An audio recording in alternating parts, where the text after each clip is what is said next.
وہی ہوا جس کا ڈر تھا۔ کس کو ڈر تھا؟ کیا بات تھی؟ کیا ہوا جو پاکستان تحریک انصاف کے حق میں نہیں ہونا چاہیے تھا، اور پاکستان تحریک انصاف کے پارٹی کو جو دیوار کے ساتھ لگانا چاہتے تھے، ان کے لیے پاکستان تحریک انصاف کے سینئر رہنما شیر افضل مروت نے جو گفٹ دیے ہیں اور جو سرپرائز دیے ہیں وہ ایک انمول قسم کے ہیں۔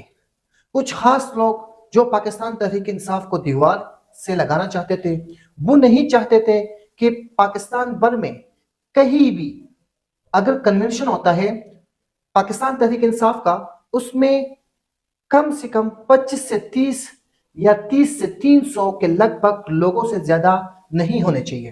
لیکن یہاں سوالیہ نشان یہ ہے کہ عمران خان خود تو جیل میں ہے، ایک وکیل اس نے صرف اس کام کے لیے رکھا ہے کہ آپ صوبے میں جائیں،